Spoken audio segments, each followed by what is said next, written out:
जोहार, जिंदाबाद, राम राम साथियों।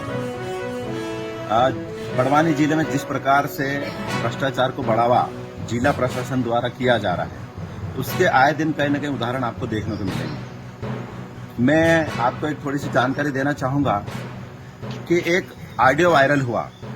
ऑडियो वायरल में ये बताया गया है कि सचिवों से जिला पंचायत मैडम द्वारा 10-10 लाख की मांग की। जनपद पंचायत पार्टी ने इस चीज को आगे बढ़ाया। वो बढ़ाने के बाद में 40 लाख रुपए की बात आई थी, जहां तक अभी तक हमारे जानकारी में 3-3 लाख रुपए इन्होंने लिए। लेने के बाद इन पे एफआईआर हुई। मतलब अगर उन्होंने भ्रष्टाचार कहा था तो पैसे क्यों लिए, और पैसे अगर लिए तो फिर तुमने कार्रवाई की।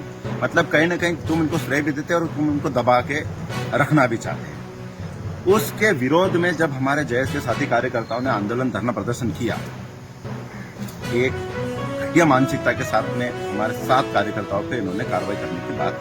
मेरा ये कहना पड़ता है कि ठीक है, हमारे जयस के साथी कार्यकर्ता ने अगर किया, भ्रष्टाचार को उजागर करके जो गलती की है तो उनको फांसी पे चढ़ा दो, उनको जेल के अंदर चढ़ा दो।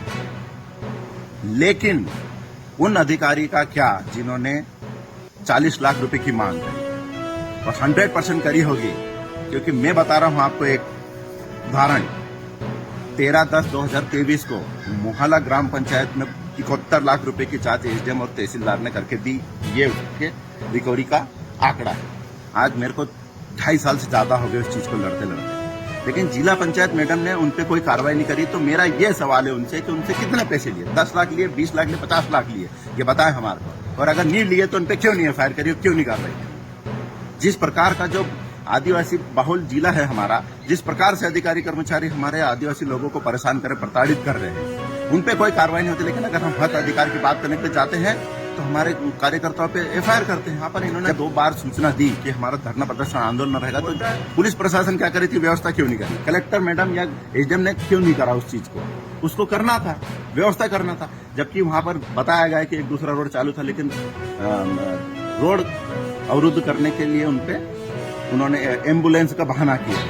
तो फिर मैं उनको बताना चाहूंगा कि आज के बाद कभी भी कोई से भी अगर कोई सा कार्यक्रम होता है और अगर टेंट लगता है या कोई जुलूस निकलता है, किसी भी प्रकार की कार्यक्रम होते हैं, वहां अगर अवरुद्ध होता है तो किस लोगों पे कार्रवाई करी, उसका भी आंकड़ा बता दे।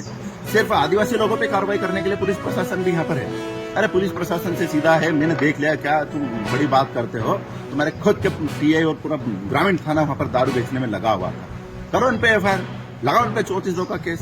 तब हिम्मत है किसी की 34(2) की केस लगाने की। जांच चल रही। अरे जांच कितने जांच करोगे, जब ये 2.5 साल से जांच चल रही 71 लाख की।